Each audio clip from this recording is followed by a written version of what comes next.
오늘 말씀의 제목은 하나님의 통치, 하나님의 소버런티에 대해서 말씀을 드리겠습니다. 우리 장로님 기도해 주신 것처럼 내일 모레 화요일이 미국의 대선입니다. 최고의 투표 숫자를 기록할 것이고 최고의 우편 투표가 나올 것이라고 그렇게 말하고 있습니다. 그리고 저도 미국 산지 40년이 돼가는데 투표 결과가 언제 나올지 모릅니다. 그래서 굉장한 혼란이 있을 것 같고, 또한 미국 국민의 20%가 이번 투표에서 자기가 원하는 사람이 되지 않으면 불복하겠다고 그렇게 말합니다. 그러나 더 큰 문제는 두 명의 캔디데이트 후보자가 있는데 한 사람이라도 이것을 받아들이지 않으면 미국은 엄청난 혼란에 빠지게 됩니다. 그러게 미국 자체가 지금 혼란스럽습니다. 그래서 여러분 신문에 보시는 것처럼 저부터도 그런 생각이 들었는데 총을 사고 싶었습니다. 또 총 사는 사람이 많아졌습니다. 그러다 보니까 월마트에서 이번 아마 기간 동안 총을 다 치운 것 같습니다. 총 팔지 않겠다는 겁니다. 그러니까 지금 미국이 얼마나 불안하다는 것을 우리가 알 수가 있습니다. 또한 미국만 불안한 것이 아니라 지금 코로나가 지금 세컨드 웨이브가 아마 아주 우리 가까이 와 있는 것 같습니다. 제가 지난주에 아는 분하고 통화를 했는데 아들이 코네티컷에서 의사인데 지난주까지만 해도 코로나 그 환자가 2명, 3명이었다고 합니다. 그런데 이번 주에 들어와서 20명, 30명으로 확 늘었다고 합니다. 그러니까 이게 지금 세컨드 웨이브가 우리에게 다가오고 있는 겁니다.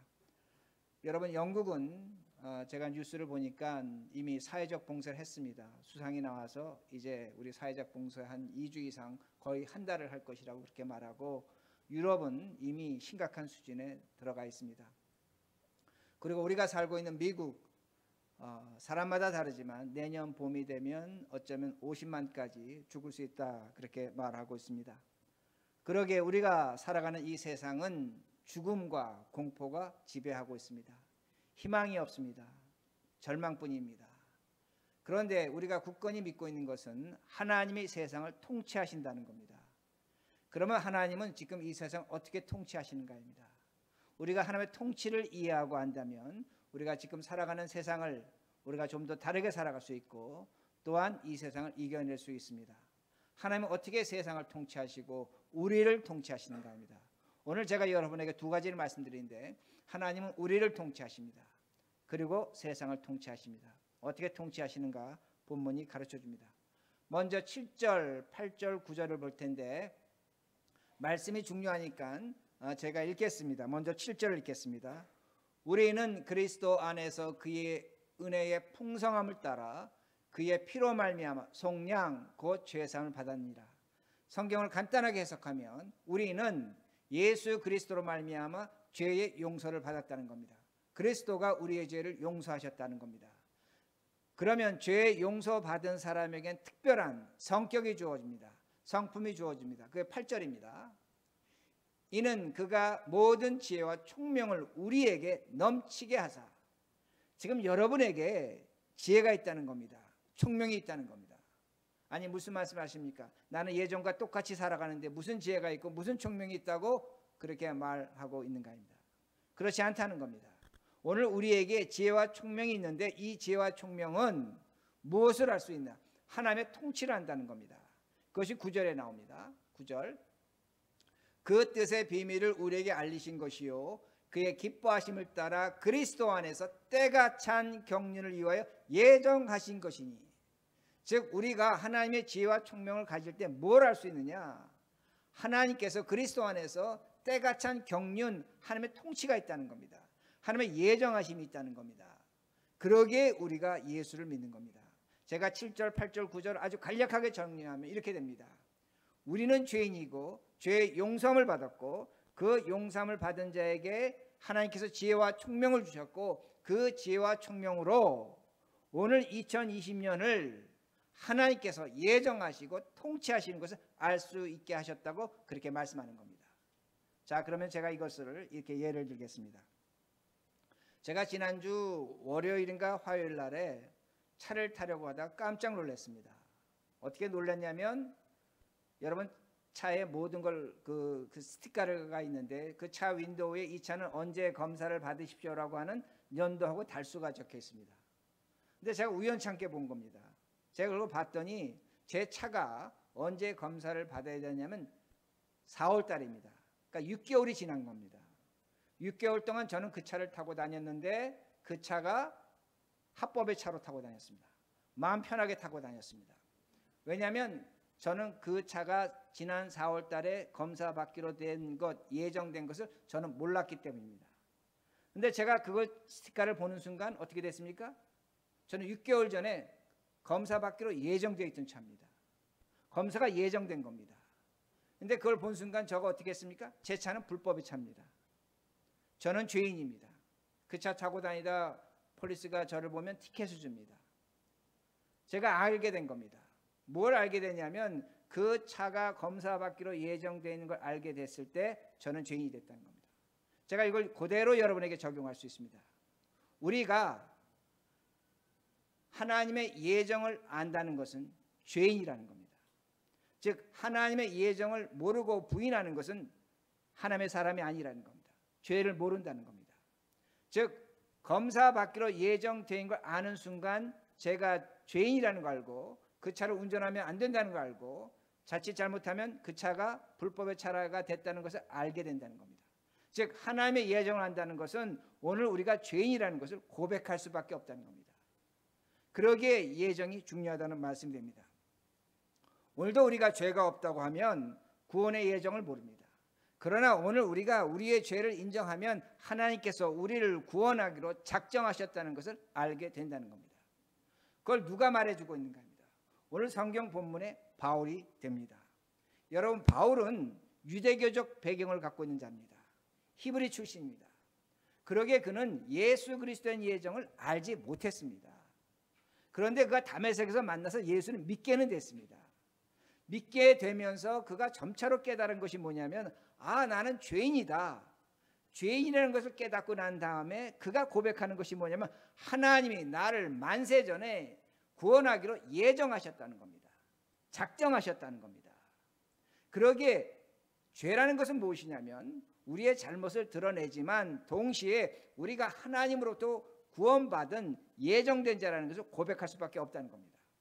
그러기 위해서 에베소서 1장 5절을 보면 바울은 뭐라고 고백하냐면 우리가 예수 그리스도 안에서 하나님의 자녀가 됐다고 예정되었다고 그렇게 고백하는 겁니다.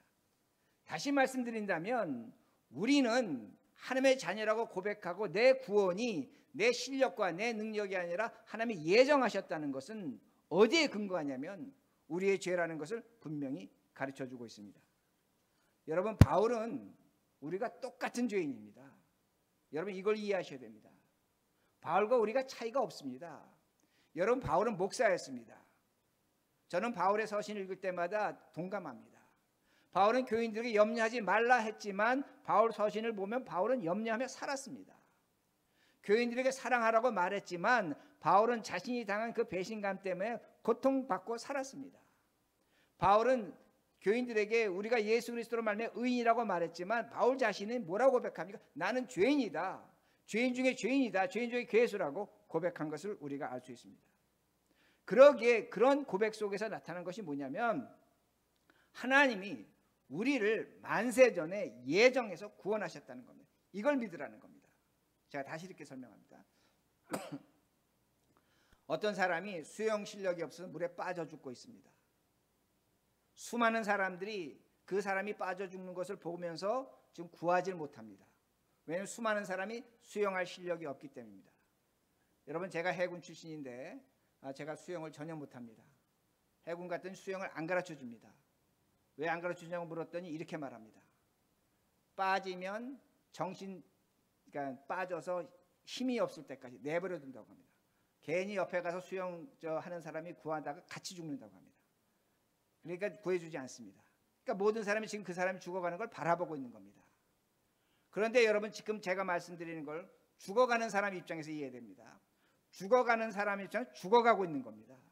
아무도 구해주지 않는 겁니다. 그런데 어떤 사람이 와서 자신을 구해줬습니다. 수영 실력이 월등한 사람이 와서 구해줬습니다. 자, 그러면 죽어가는 사람 입장에서는 그 사람이 어떤 사람입니까? 여러분, 죽어가는 사람 입장에서 생각해 보시기 바랍니다. 아무도 자신을 구해주지 않는데 수영할 줄 아는 사람이 자신을 구해줬다면 그 구원은 예정된 겁니다. 이해가 되십니까?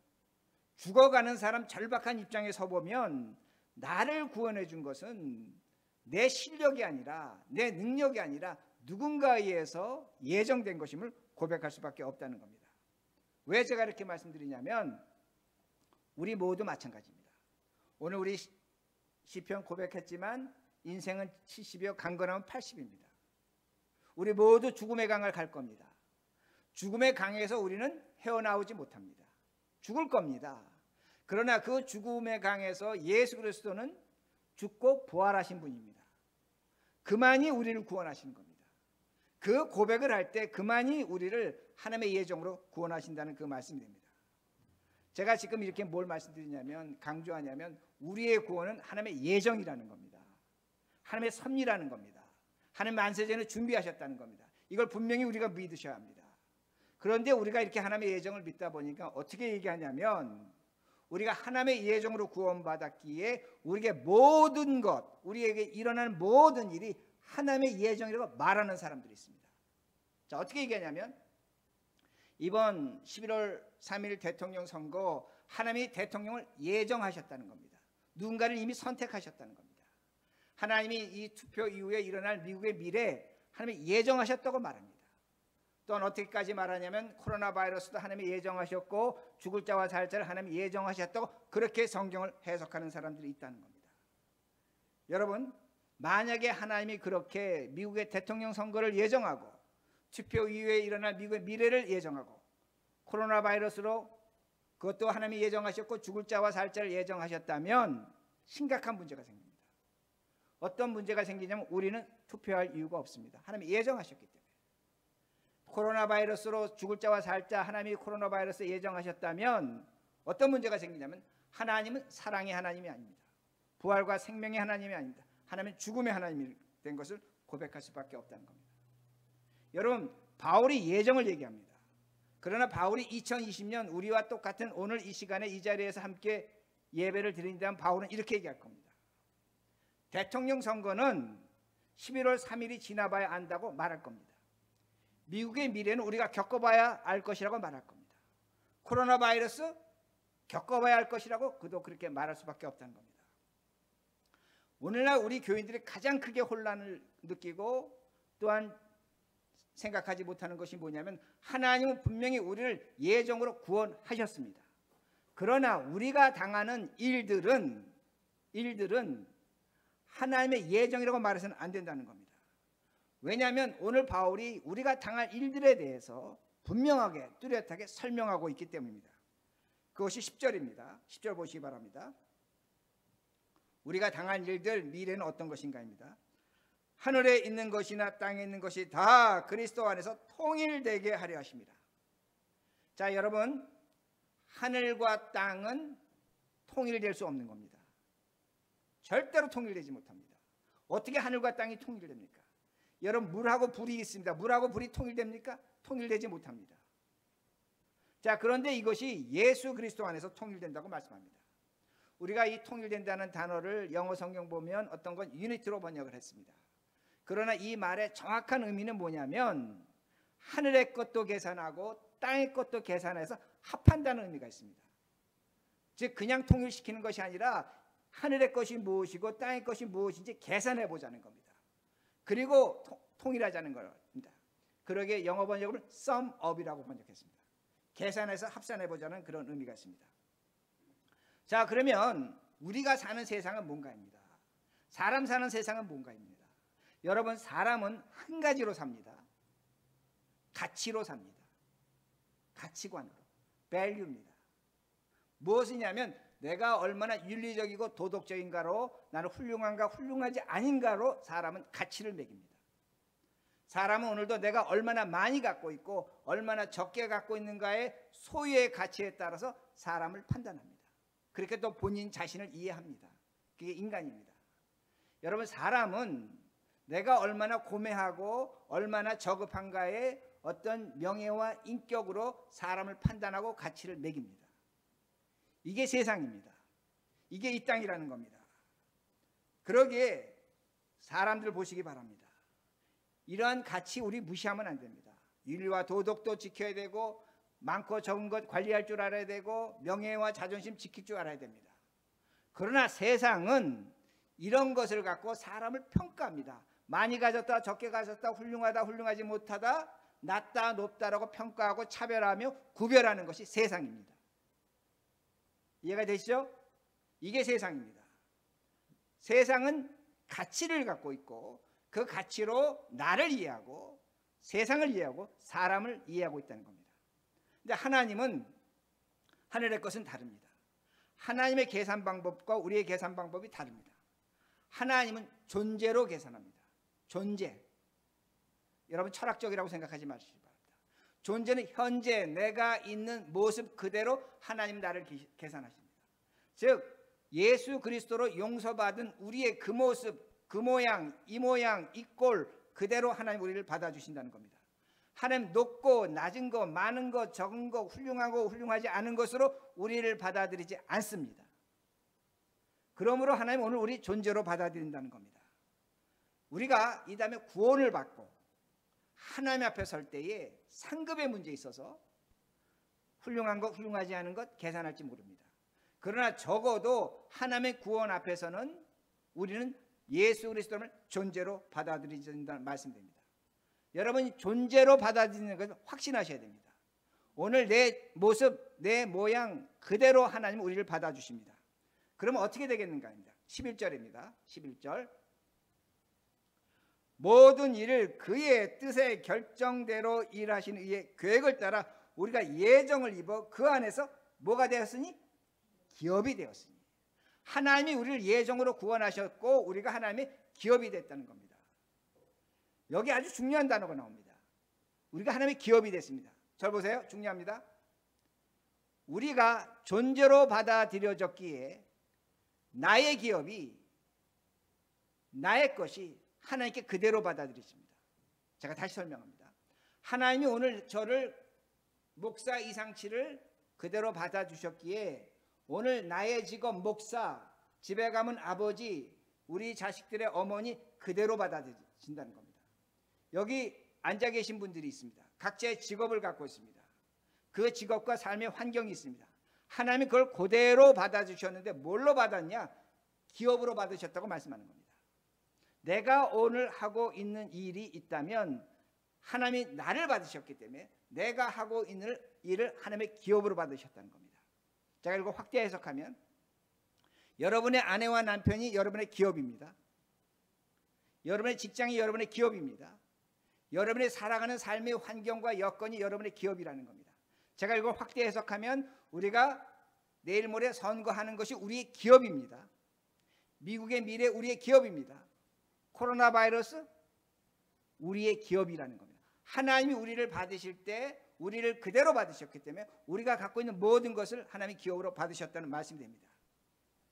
아주 생소하게 들릴 겁니다. 그러나 맞습니다.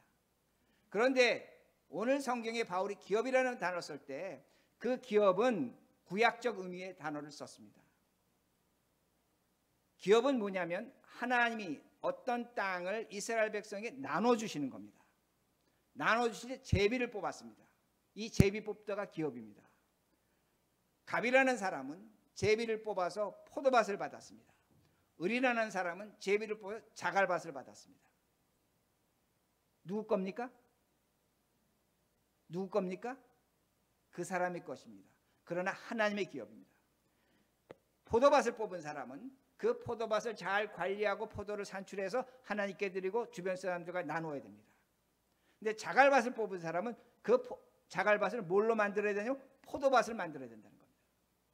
기업이란 건 뭐냐면 제비를 뽑았습니다. 하나님이 주신 것입니다. 그러나 그 관리와 경영과 운영은 누가 책임지냐? 내가 책임진다는 겁니다. 우리의 책임이라는 겁니다. 그러기에 여러분의 모든 것이 여러분의 기업입니다. 다시 말해 여러분의 가정, 여러분의 기업입니다. 여러분의 사업, 여러분의 기업입니다.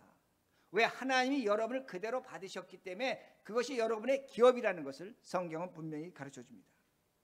그러기에 코로나 바이러스, 미국의 총선, 미국의 미래, 우리의 기업입니다. 그럼 어떻게 해결합니까? 여기에 우리의 고민이 있는 겁니다. 코로나 바이러스 우리가 어떻게 해결해야 됩니까? 지금 아내와 남편이 앉아 있는데 이거 우리 가정 어떻게 해야 됩니까? 이걸 성경이 가르쳐 줍니다. 12절과 14절에 있는 말씀인데, 자, 12절 14절을 제가 먼저 했습니다. 13절은 나중에 했습니다. 12절을 제가 했습니다. 여기서 반복되는 말씀이 있습니다. 12절, 이는 우리가 그리스도 안에서 전부터 바라던 그의 영광의 찬송이 되게 하려 하십니다. 영광의 찬송이 되게 하려 하십니다. 14절입니다. 이는 우리 기업의 보증이 되사 그 얻으신 것 속량하시고 그의 영광을 찬송하게 하려 하십니다. 즉 우리가 하나님의 기업을 받았는데 그 기업으로 하나님의 영광을 나타낼 수 있다는 겁니다. 우리는 오늘 기업 때문에 고민하고 힘들어하고 괴로워하고 어떻게 할지 모르는데 하나님은 뭐라고 말씀하시냐면 너희들이 그 기업으로 하나님의 영광에 찬송이 되게 할 수 있다는 겁니다. 찬송이 된다는 겁니다. 그 방법이 13절입니다. 13절 이 말씀 우리 같이 한번 읽어보겠습니다. 시작. 그 안에서 너희도 진리의 말씀을 듣고 곧 너희 구원의 복음을 듣고 그 안에서 또한 믿어 약속의 성령으로 인치심을 받았으니. 자, 우리가 이 말씀은 여러 가지로 해석할 수 있습니다. 그러나 저는 이렇게 해석합니다. 여기에 보면 먼저 진리의 말씀이 나옵니다. 이건 성부 하나님을 의미합니다. 구원의 복음은 예수 그리스도 성자 하나님을 의미합니다. 성령의 인치심은 성령 하나님을 의미합니다. 지금 제가 뭘 말씀드렸습니까? 삼위 하나님을 말씀드렸습니다. 삼위 하나님을 말씀드렸고 그 삼위 하나님 일체 하나님입니다. 자, 그러면 삼위일체 하나님 무슨 하나님입니까? 사랑의 하나님입니다. 우리가 오늘 당하고 있는 문제는 사랑으로 해결할 수 있다는 겁니다. 근데 그 사랑이 어떤 사랑인가입니다. 여러분이 생각하는 사랑인가? 아니라는 겁니다. 이 사랑은 신비적 사랑입니다. 제가 좀 전에 삼위일체를 말씀드렸습니다. 하나 더하기 하나 더하기 하나는 얼마입니까? 셋입니다. 성부 하나님, 성자 하나님, 성령 하나님, 세 분 하나님입니다. 하나님은 세 분이십니다. 그러나 이 하나님이 일체 한 분 하나님이 되십니다. 하나 더하기 하나 더하기 하나가 얼마입니까? 하나입니다. 자, 그러면 우리는 어떻게 하나 더하기 셋이 하나가 되는가? 하나님 말씀하십니다. 하나가 셋 되고 셋이 하나 된다는 겁니다. 여기 하나님의 사랑의 신비가 있는 겁니다. 너희들이 하나님의 사랑하는데 이 신비를 잘 이해하라는 겁니다. 오늘 우리의 문제는 뭐냐면 하나님의 사랑을 우리의 사랑으로 하나 더하기 하나는 셋으로 이해하고 있다는 겁니다. 하나님은 아니라는 겁니다. 하나 더하기 하나는 하나라는 겁니다. 그 신비도 이해하라고 그렇게 말씀하십니다. 자, 우리가 하나님의 사랑 어떻게 이해합니까? 오늘도 우리는 하나님의 사랑을 내 죄를 용서하신 하나님, 오늘도 우리의 아픔과 문제와 고통을 해결해 주신 하나님의 사랑을 찾습니다. 틀린 건 아닙니다. 그러나 여러분들이 성경을 보시면 하나님은 창조주 하나님입니다. 우주적 하나님입니다. 우리가 갖고 있는 하나님의 그 시선을 여러분 좀 더 크게 해야 됩니다. 넓혀야 됩니다. 그래야만 신앙생활하는 겁니다. 하나님은 오늘 내 구원의 하나님으로 믿고 있는 건 참 좋지만, 특히 한국교회는 이걸 강조하지만, 그러나 성경의 하나님은 우주적 하나님이요 창조적 하나님이라는 겁니다. 하늘을 크게 보셔야 됩니다. 자, 제가 하나님은 우주적 창조적 하나님이라고 말씀드렸습니다. 하나님은 살아계신 하나님입니다. 여러분, 과학자들이 얘기합니다. 우주가 팽창되고 있습니다. 확장되고 있습니다. 우리는 어떻게 생각하냐면 우주는 이 모습 이대로 있다라고 생각하는데 아닙니다. 우리가 살아가는 이 우주는 지금 늘어나고 있습니다. 팽창되고 있습니다. 이게 무슨 소린가입니다. 과학자들이 발견한 겁니다. 왜 지구에 수많은 전자파가 수신파가 수신될 수 있는가입니다. 이유는 간단합니다. 운동하는 것은 에너지가 있는 겁니다. 운동 에너지가 있는 겁니다. 그 전자파 에너지가 지구에 수신되는 겁니다. 그걸 통해 과학자들은 뭘 알았냐면 지구는 확장되고 팽창되고 있다는 겁니다. 누가 확장시키고 누가 팽창시키고 있습니까? 하나님이 하고 계시는 겁니다. 하나님이 지금도 우주 만물을 창조하고 계신 겁니다. 이게 우리의 하나님이라는 겁니다. 그러기에 우리들이 하나님을 사랑해야 됩니다. 우리가 하나님을 사랑한다고 우주 만물을 사랑하는 겁니다. 이 창조주를 사랑하는, 이 피조물을 사랑하는. 그런데 이런 것들을 사랑하다 보면 우리가 뭘 사랑할 수 있냐면 세상의 모든 걸 사랑할 수 있습니다. 우리의 직장, 우리의 기업, 우리의 가정, 우리의 아내, 남편 사랑할 수 있습니다. 무엇 때문에? 하나님의 사랑이 우주에 팽창되고 있는 겁니다. 그 사랑이 지금 오늘 우리의 기업에 나타나고 있다는 겁니다. 하나님을 사랑할 때 그렇게 나타난다는 겁니다. 여러분, 미국의 총선에 하나님의 사랑이 나타납니다. 미국의 미래에 하나님의 사랑이 있습니다. 코로나 바이러스는 하나님의 사랑이 있습니다. 우리는 이걸 인정 안 합니다. 왜 이걸 인정 안 하냐면 우리의 사랑이 지극히 작고 적기 때문입니다. 그러나 우주적 시각으로 보면, 창조적 시각으로 보면 이 모든 것에 하나님의 사랑이 충만한 겁니다. 그러면 하나님의 사랑이 어떻게 나타나는가? 어떻게 나타나는가입니다. 여러분, 성경에 보면 예수님이 가라지와 그 씨앗의 비유를 하십니다. 어떤 농부가 밭에 밀을 심었습니다. 그런데 그날 밤에 그 농부를 반대하는 악한 자가 와서 성경 원문에 따라 해석하면 이렇게 해석합니다. 밀 심은 자리마다 가라지 독보리를 심었습니다. 밤에 심은 겁니다. 근데 일꾼들이 얼마 지나가서 보니까 독보리하고 가라지가 함께 자라는 겁니다. 그러면서 이 밀이 시들시들한 겁니다. 왜냐하면 가라지가 영양분을 빼앗고 심지어는 죽어가는 것 같습니다. 그러니까 이걸 본 일꾼들이 농부에게 뭐라고 얘기하냐면, 지금 밭이 큰일 났습니다. 밀이 다 죽어갑니다. 색깔이 엉망입니다. 영양분이 없어 죽어갑니다. 그러니까 우리가 뭘 뽑자고 얘기합니까? 가라지를 뽑자고 합니다. 독보리를 뽑자고 합니다. 근데 그때 농부가 말합니다. 야, 그렇게 하면 안 된다. 너희들이 가라지를 뽑다가 밀을 뽑는다. 내버려 두어라. 함께 두게 내버려 두어라. 언제까지? 추수할 때까지. 여기에 하나님의 사랑이 있는 겁니다. 우리의 사랑과 차이가 있는 겁니다. 하나님은 밀에게, 우리에게 고통과 아픔과 시련을 그대로 두는 겁니다. 아멘. 여러분, 이거 아멘 하셔야 됩니다. 하나님, 우리가 당하는 고통과 시련과 아픔인데 그걸 제거하시는 것이 아니라 추수 때까지 내버려 두라고 그렇게 말씀하십니다. 여기에 하나님의 사랑과 우리의 사랑의 차이가 있는 겁니다.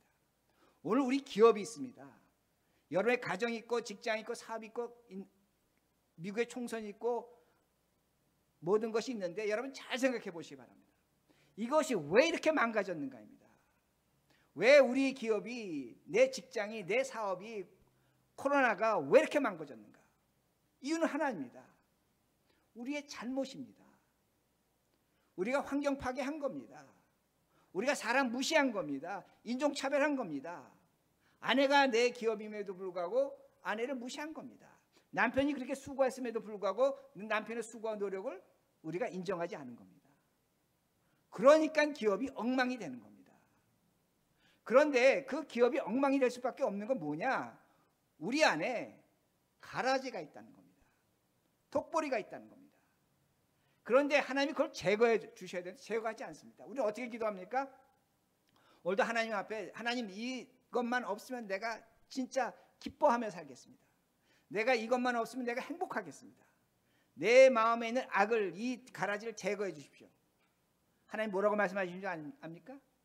아니다. 너 그거 빼내면 너 죽는다. 너 죽는다. 이렇게 말씀하시는 겁니다. 무슨 말씀인지 이해되십니까? 여러분, 제가 이게 설교가 아닌 세상적으로 얘기하겠습니다. 세상을 살아본 사람은 이렇게 말합니다. 인생 살아보면 인생에 버릴 것이 없다고 말합니다. 세상도 그렇게 얘기합니다.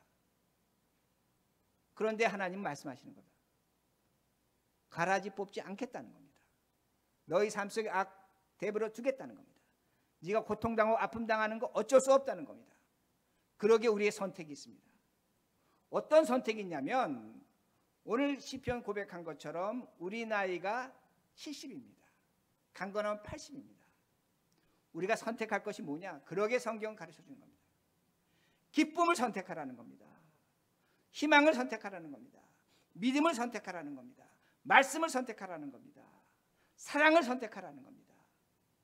이걸 선택하면 우리가 살아가는 그 인생 동안 우리의 기업 때문에, 미국의 총선 때문에, 미국의 미래 때문에, 코로나 때문에, 우리의 이 어려움 때문에 고통당하지만 우리가 선택하는 것에 따라서 우리의 삶이 달라지는 겁니다.